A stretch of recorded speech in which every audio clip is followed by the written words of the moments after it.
Patty Christensen, hand CRPS lady in my RV, out having a little fun.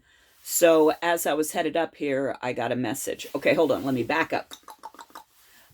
Way back in the day, 2008, my daughter set me up with Facebook. And then, however many years later, when it came out, she set me up with Instagram.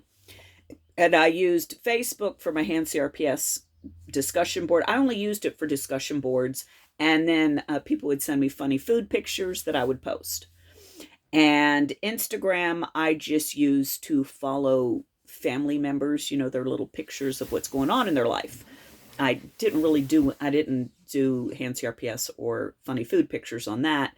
And last November, Thanksgiving, yes, Thanksgiving, I get blown up with all these notifications that I have violated community standards on Facebook and I'm getting kicked off. What did I do to violate community standards? I reposted a popsicle made out of clam chowder. Remember, everything's AI. I don't know what it thought a clam chowder popsicle was, but it kicked me off. You can't. So all the pictures of whatever, that was all gone. And so I was like, that's fine. I'll still follow the kids on Instagram. But Facebook and Instagram are both owned by Meta. So if you get kicked off of one, you get kicked off of the other. So I was like, this is ridiculous. I'm really over it on these two.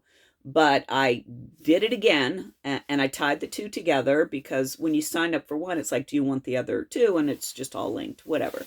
But again, this time I didn't even get back on my CRPS page. I don't know that I'd done anything at all on Facebook other than I would instant message my ex about my son's birthday presents. That was it.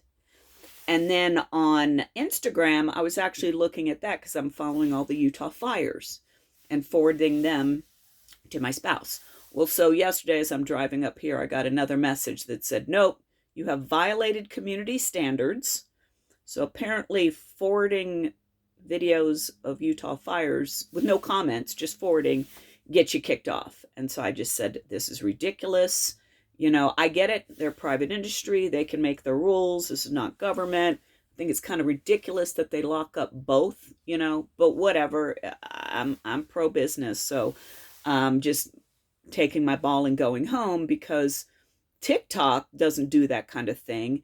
And YouTube doesn't do that kind of thing. And I don't ever comment on YouTube's, but I do comment on the TikToks, and there hasn't been a problem there. So I just said, all right, one last time, though, if my kids or grandkids or dogs or cats really want me to know something, they'll text me. So maybe it doesn't matter. But this time I did two separate email addresses. I have tons of domains so that the two aren't linked. So at least if there's a picture of a clam chowder popsicle on one, it won't kick me off the other. But truth be told, they are just way too Nazi for me. They just kick you off. You are not allowed to ask why. You're not allowed to say, are you really sure? You're not allowed to do anything. You just leave. So I'm off of both of those. Well, I'm sort of on, but I don't think I'll even use it other than to just look and see if my son posted sailboat pictures and then just get right off. I won't forward anything or click on anything or comment on anything. We'll see if that stays. But if it doesn't, I've decided Meta sucks. That's my theme. Meta sucks.